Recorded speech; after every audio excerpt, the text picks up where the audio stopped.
I'm looking at you.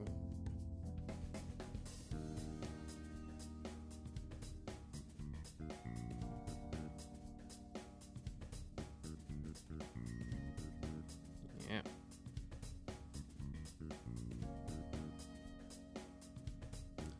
I don't think I could fit her in a school bag.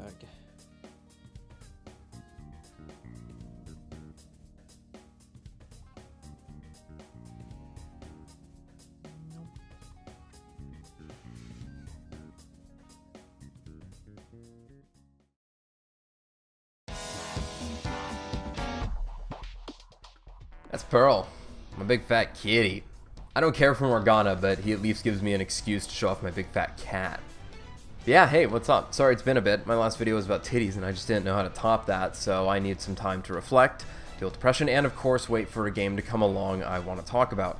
And thankfully, Persona 5 Royal has plenty to delve into. In fact, my initial intention wasn't even to make a video on Royal. I wanted to instead use it as an example and a part of a case study, which I'm still trying to shove into a pipe to get worked on.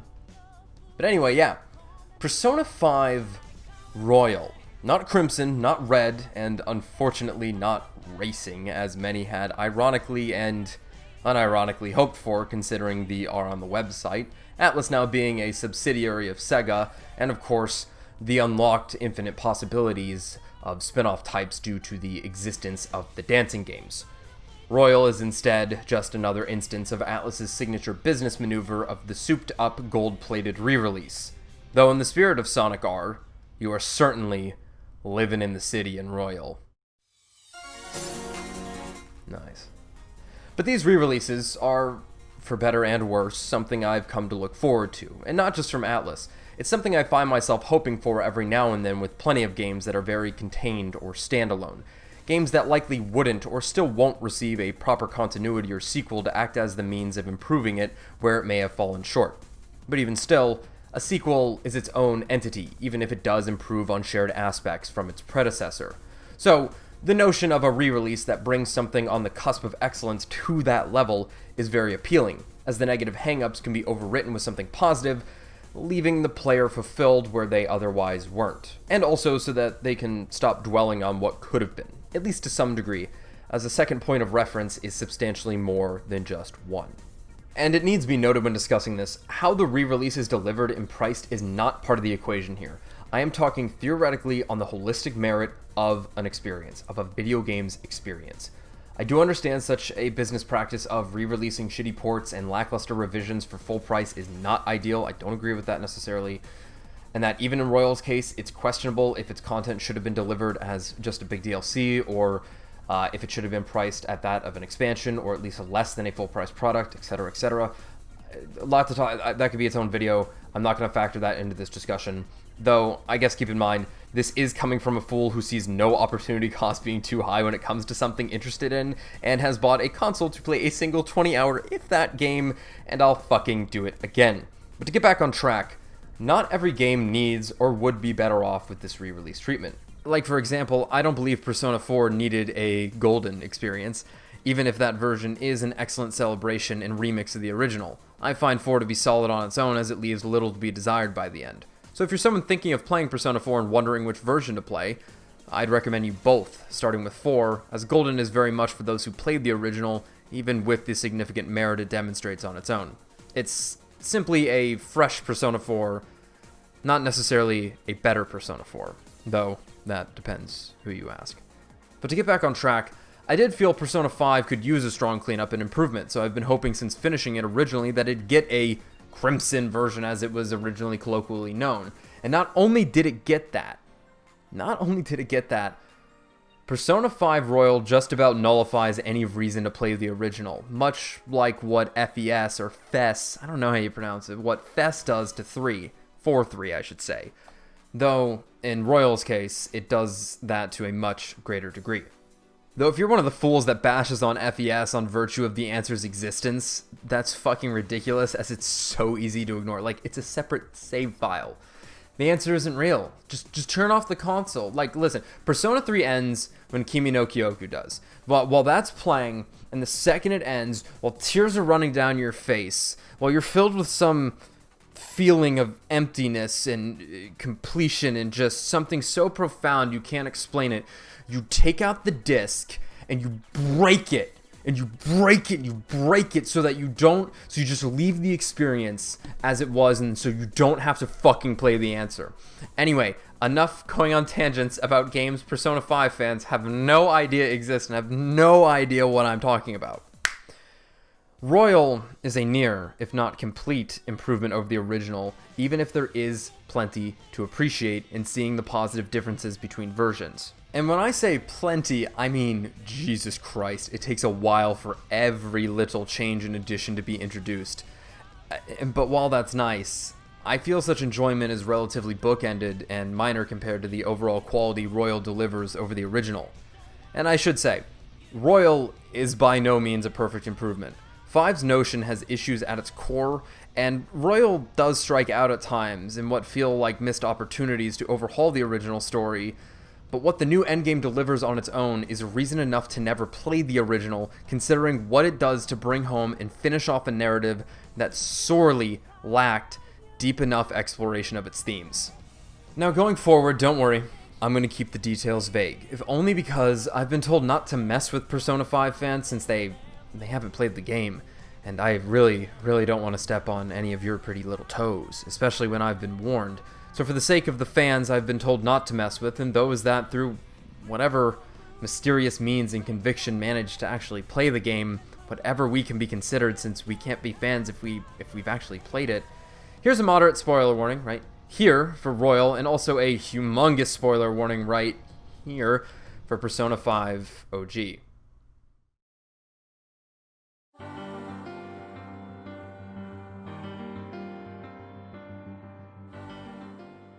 So, instead of this video, I could have, and maybe should have, if I cared about views, made a video analyzing and discussing the moral dilemma Royal's endgame presents. I know I've been saying new endgame, but it's just its endgame. So if I say those, they're synonymous. But I could be analyzing and discussing the moral dilemma Royal's endgame presents, as that's been the topic garnering the most discussion when it comes to this game, even though much of that is shitposting, top-notch shitposting, I should say, but it's shitposting nonetheless, coupled, of course, with talking about how perfect Kasumi is. But regardless, such details on moral standings aren't what I care to discuss. What I do care about, though, is how and why this new story content is causing such discourse from a holistic narrative design standpoint. And it simply boils down to that this new endgame scenario brings together much questioning and criticism the Phantom Thieves receive throughout the game, and finally puts all of that into a light that truly challenges their morality, convictions, and actions in a way that'll likely resonate with the player, whereas in OG Persona 5, no such thing ever happens, as despite the frequency of such questioning, it's never reinforced by the scenario or opposition. For the most part, it's always a no-brainer as to whether or not the thieves are in the right. Or more than that, whether going through with the scenario is a-okay or not. So the player is unlikely to question what they're doing, as not only are the scenarios painted in a black and white manner, good versus evil, the player is also going to be inclined to side with the characters they've grown into and developed an empathetic connection with. A bias has been developed, which is okay. Bias is okay.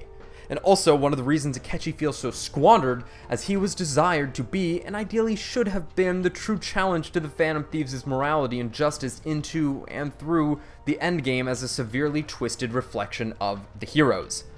But instead, as we all know, well, us who have played the game somehow, he's redeemed last minute and his blame is shifted onto a character that no empathy can be felt for.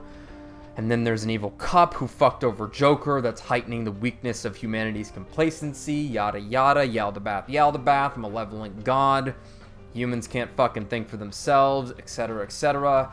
As I said, everything ends up a no-brainer situation. And at many levels it does make sense to write and present the story and plot in such a way, considering the game's major themes and allure.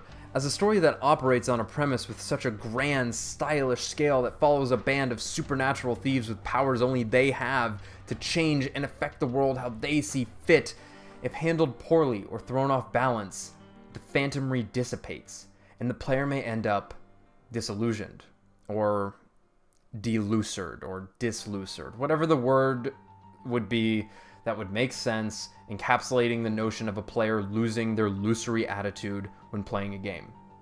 But the point is that, with the themes this game is teetering on, it wouldn't take much for a player to find significant fault in the actions or decisions made by the characters being followed, and in such a long game, the player needs to stay mostly convinced with these actions to keep them playing. So presenting such morally clear situations makes sense. And also, fuck yeah, Phantom Thieves of Heart. It's cool as shit. So I appreciate the ridiculous extremes and time spent to ensure delivery of this allure and motif. And let this also be clear. They set out to accomplish this, and for better and worse, they do it. Just like Splat Tim. But while it's nice how much this got reinforced, ultimately the story lacked noticeable depth and maturity, as it wasn't so much a game about growth and morality, as much as it simply was a story about grasping freedom. It presents the fantasy to overcome something undeserving in a way one otherwise couldn't. That despite the game being about an unfair and unjust scenario that Joker and the others find themselves in, there's ironically nothing that ever strongly depicts how fighting fire with fire, the unfair versus the unfair, can be just as worth severe reproach.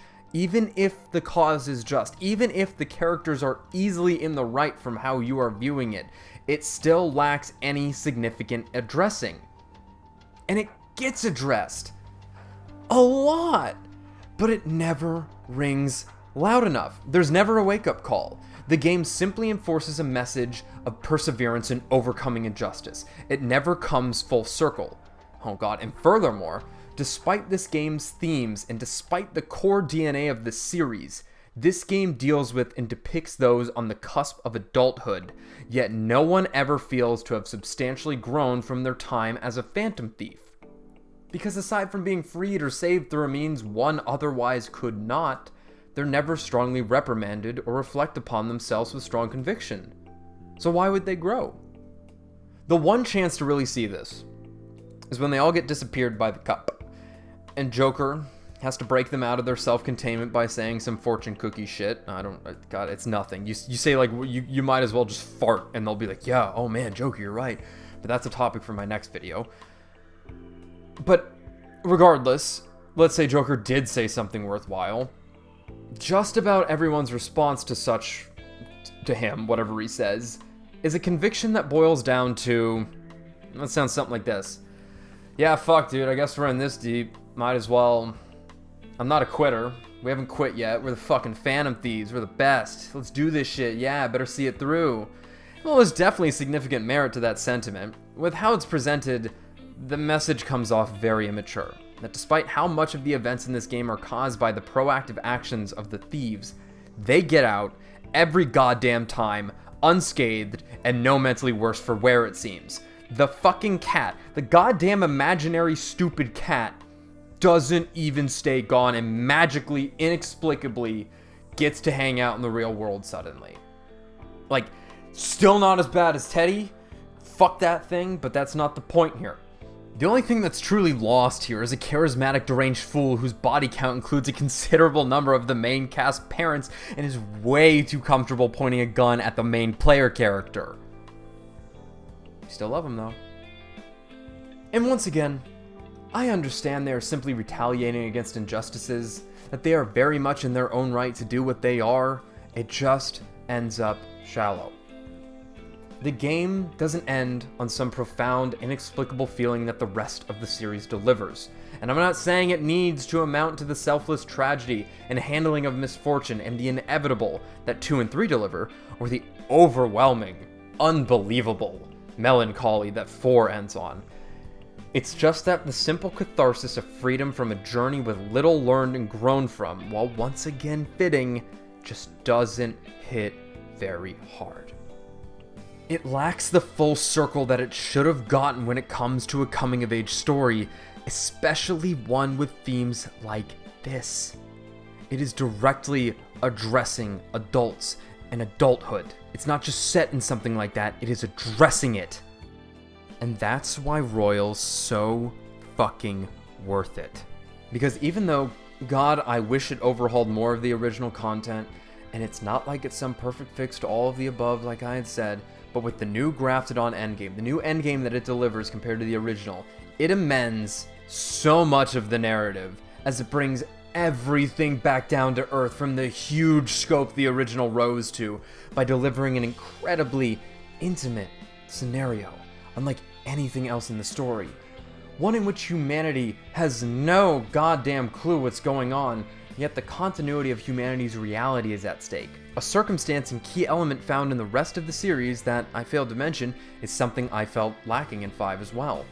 But more importantly, it's an incredible scenario that flips everything on its head and is the wake-up call that this narrative lacked to bring it all together.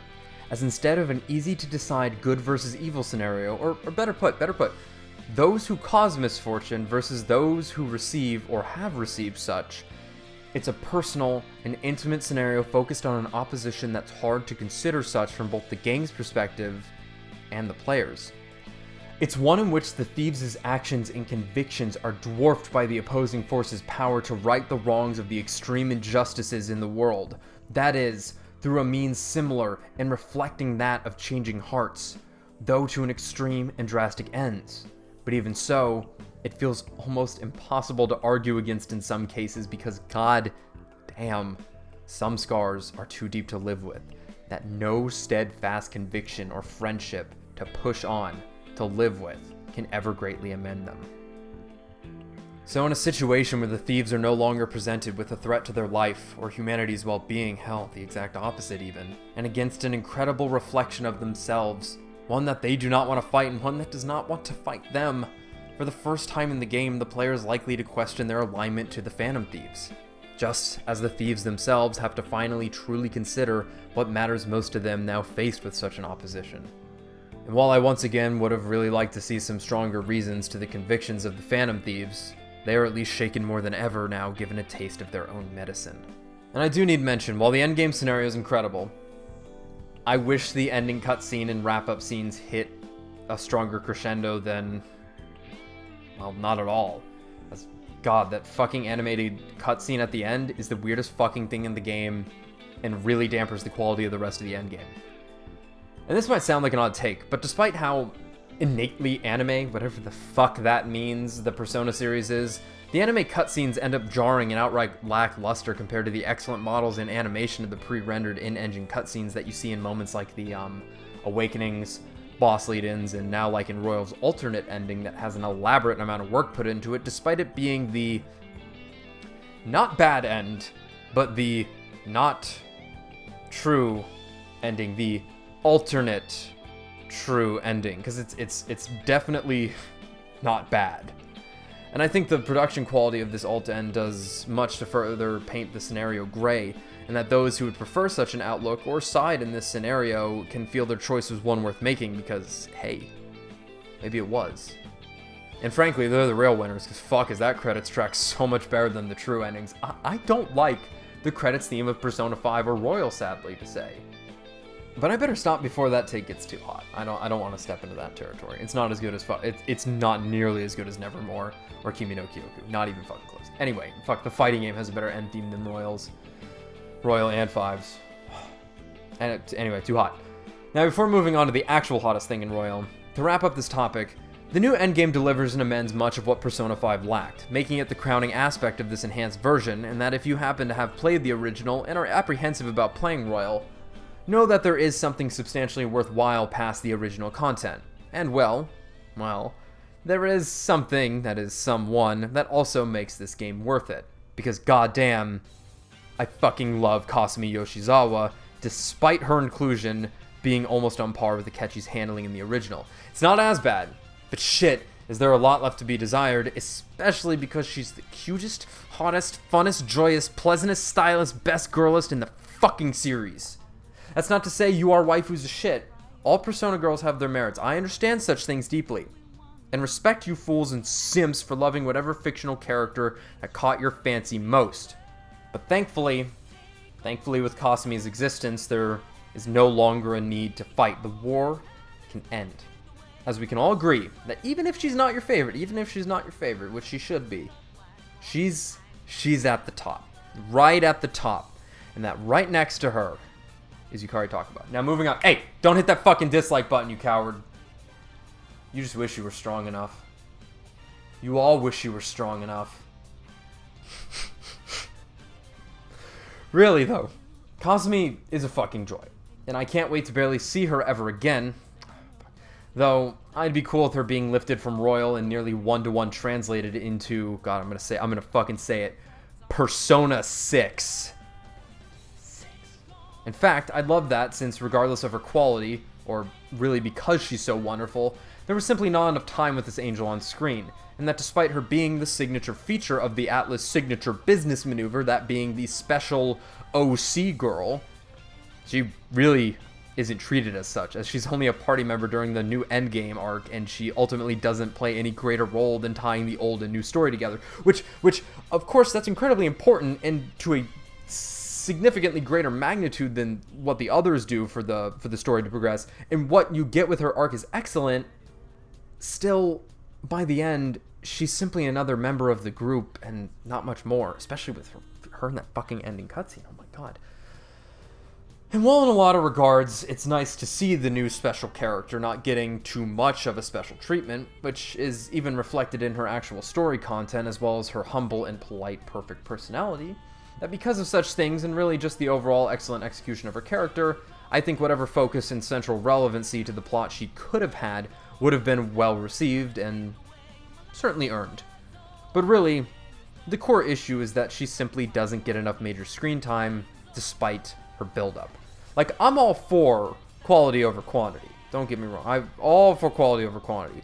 But in this case, the ratio is far too out of whack, and I love her, so I want quality and quantity. Yeah? Yeah? See? Look, just because I like Yukari doesn't mean I'm unreasonable, asshole. Or maybe I should call you a stupid I'm not. There's a reason that line was cut. No way. But anyway, the simple solution to all this seems to be pretty unanimous, which is likely because of the modified N-Media Res opening of this game, making it clear just how far into the story you won't be able to touch, use, look at Kasumi Yoshizawa. Meaning that once that point is passed and the player's balls are fucking purple from how much this angel's been teased, everyone had the similar reaction of, why the fuck doesn't she join for the 7th Palace onward? With the likely response being, well, we need to keep using these shitty anime cutscenes, and she's not really a phantom thief, and the original Endgame is about them, etc., etc. But fucking no one cares, because guess what? Everything after the catch-up point is the weakest part of the game. So guess what? People were really into the idea of content getting overhauled. They wanted shit to be better. So like, even if not a member, she is a supporter of her senpai and wants to help the world, and she has the power and drive to do so. Let's put it this way. World's ending. Where's Kasumi? Not helping? She was literally written out of Tokyo. I don't know if that's true. I'm gonna hope that's what they did. But guess what? It doesn't matter. It would be the same kind of deal that happens with Akechi in the new Endgame. She could just partner up with them. He ain't a phantom thief, but they're still working together for a similar goal. She could have done the same thing. It's fine. And yeah, I'm being pretty harsh. I'm pretty passionate about this character, as you can tell. But I do truly hope and want to give the devs the benefit of the doubt that chances are they did want to overhaul original content to a greater degree, as while there aren't overhauls, there are amendments seen in the Thieves' Den conversations as well as the endgame and other spliced-in content that I feel does much, even if out of the way, to show some needed character development, deepen character relationships, and amend some odd scenarios or actions characters were involved with or had taken. It's just that in this whole scenario, in this new development scenario, I should say, this is not the original team that made Persona 5. This is a new set of leads who are now in charge of the Persona series, and they're essentially handling someone else's baby. So I can understand not wanting to waste or tarnish what was already created. And also, who's to say what the resources were for this game versus larger future prospects? I think I just saw a rumor that like Persona 6 is about to be announced, so it may have taken 3 years to make this game, Royal, and clearly a lot of people worked on it. The credits are very long, but chances are it was a smaller team doing most of the legwork at some point, so they were simply working with what they got. Anyway, back to the solutions on Kasumi's story handling. If she was instead given a more pivotal role in the endgame proportionate to her build-up time, and on virtue of her being the new special girl, the little time you get to use her wouldn't have felt to be as much of an issue, I like to think. Now personally, despite knowing she would be a party member, I feel she was built up to be a bigger player in the new content than that.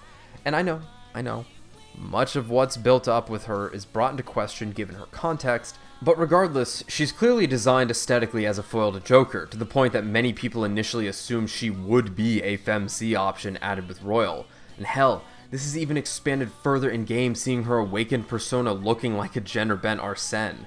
But further and importantly more, Kasumi isn't completely aligned with Joker in the Phantom Thieves. Instead, she presents a strong, neutral stance on changing hearts, as well as justice, that falls somewhere between Joker and Akechi's more extreme stances on such, being chaos and law, respectively. So basically, being the SMT fan and neutral Chad that I am, I helplessly fell in love with this fictional character and also psyched myself up for an interesting endgame that dealt with these three alignments opposing each other in some fascinating manner. But that's a lot on me. But still, I think what's ultimately delivered overall for the game does a great deal more for improving what people felt was lacking in Persona 5, even if it now leaves a new character to feel squandered, despite people's love for them. So hopefully, there will be a chance to see more of her someday, and like I said, if in Persona 6, there was just another character with a similar personality and character quality on par with her that slotted in as like, She's like a combination of the Lovers and Star Arcana, so if she was slotted in as those roles, I would be all for it. In fact, I hope Atlas gets all my emails about this and that you all send just this part of the video to them. Don't do that. Don't fucking... I don't want Atlas to know that I said any of this. But I do. I don't know. Yeah, fuck it, sure. Yeah, send it to him. Oh, there's one more important thing I need to mention. Have you looked at her? No, seriously, like, have you fucking looked at her? Compared to all those other characters? That fucking red hair, man. Oh my god. I entered a trance. For those who actually played the game, whatever I should call you, you're not fans. I'm gonna fucking keep beating that dead horse. That shit's funny. But I entered a trance the first time seeing her with her hair down. I swear to God, it was like 10 minutes staring at this girl's beautiful long red hair. And oh, the fucking glasses. Oh my God. I love seeing characters rock multiple looks. I can't get enough of it. I wish every game would have something like that. Like seeing Kasumi with her hair down almost makes up for never seeing On with her hair in such a way. You do get to see Futaba's up though, which is really nice. Like, it's simple. I want to see hair go up if down and down if up. I think that's one of the reasons people are losing their mind over Lucifer from Helltaker, which you should play. It's free on Steam, it's fun, and if you play Persona, you can fucking play Helltaker. And that might sound silly, the idea of like, oh, showing hairstyle in different styles, but in a waifu game, or really anything, real life, as it turns out, for those who have never walked outside. I can't anymore, unfortunately, so go out there for me. But, like, in the particular case of a game where the characters are a major pull, presenting them in a variety of styles significantly increases a player's connection to them, as people simply feel closer to someone when seeing what they look like out of the norm. But enough living up to my stupid handle with that bit of waifu wisdom. Let's talk about the gameplay changes and additions to Royal, and then wrap up this rant. It's going way longer than I thought it would.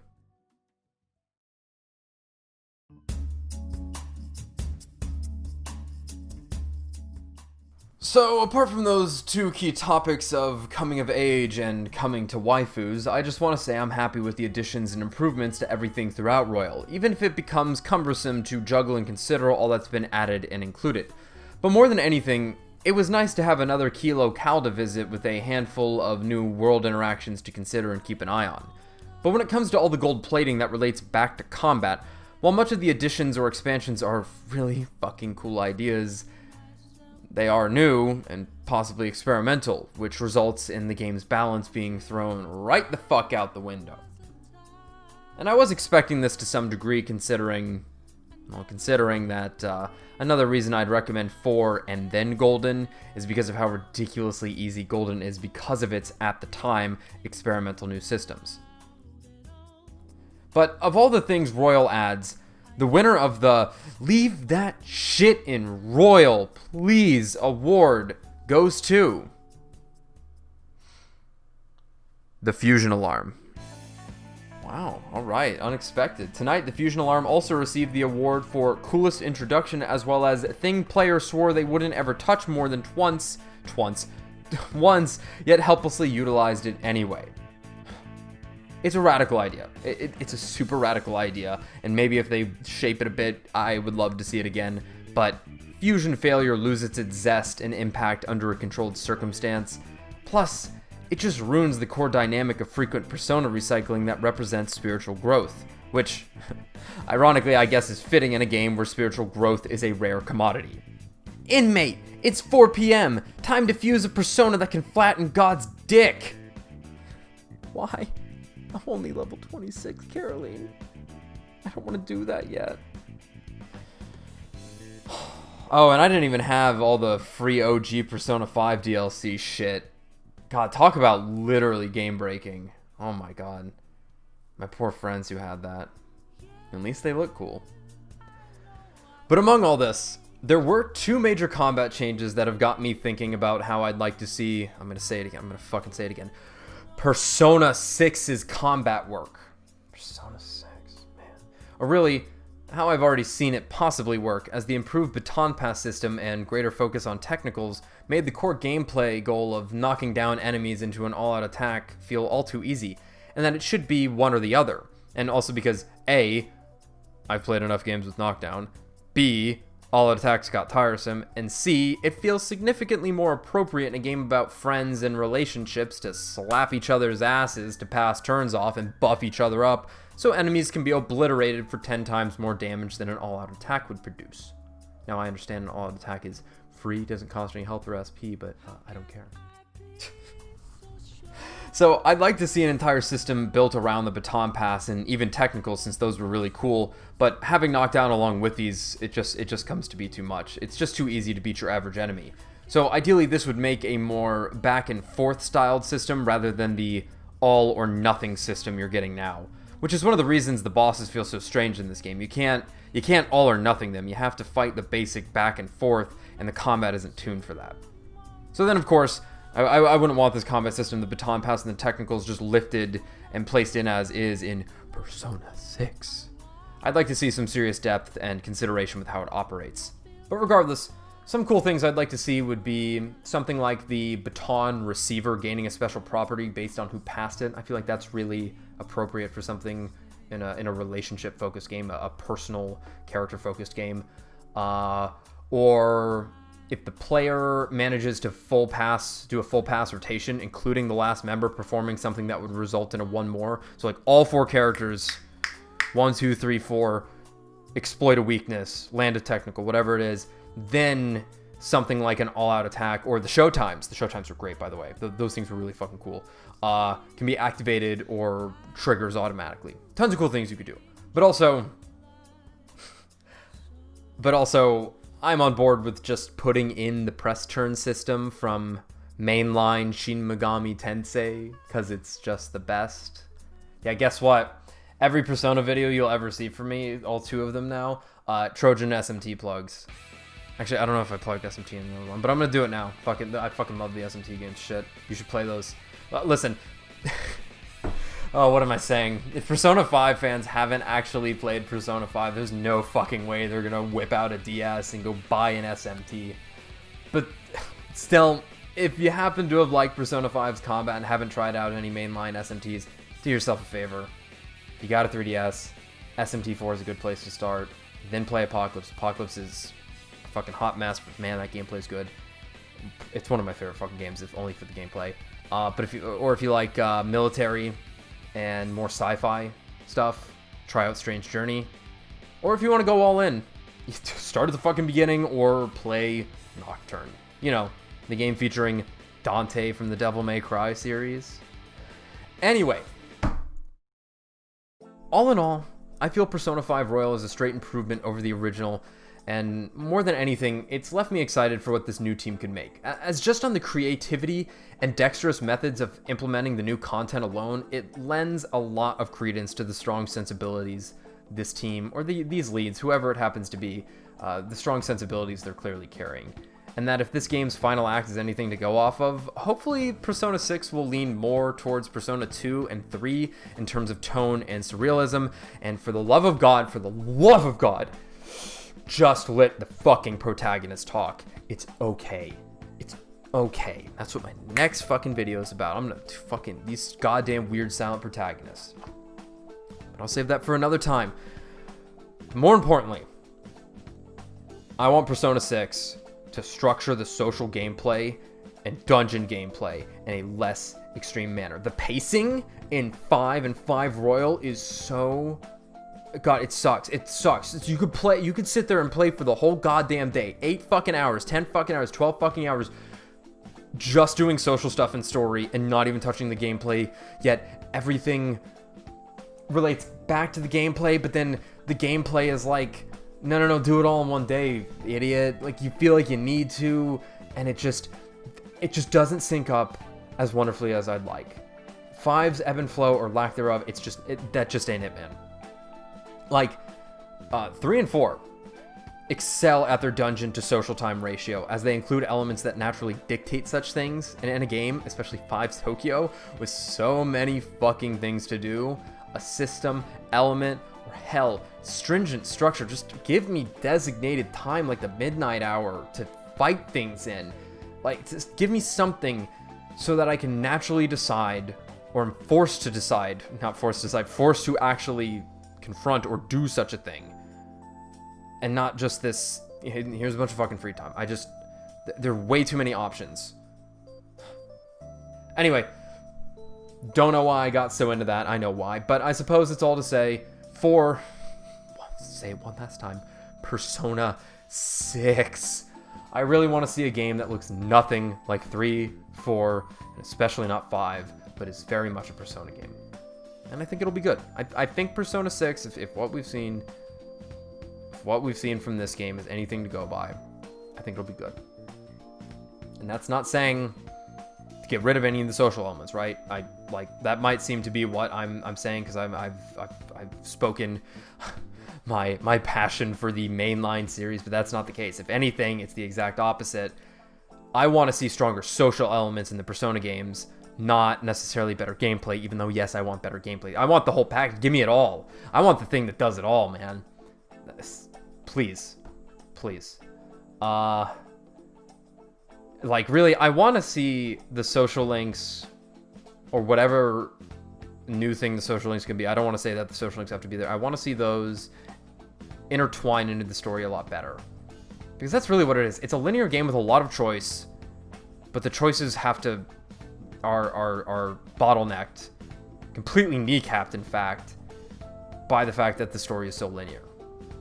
But yeah, enough ranting about this. I think that's all I really wanted to say, so I'll close this video out on a very heavy, poignant question.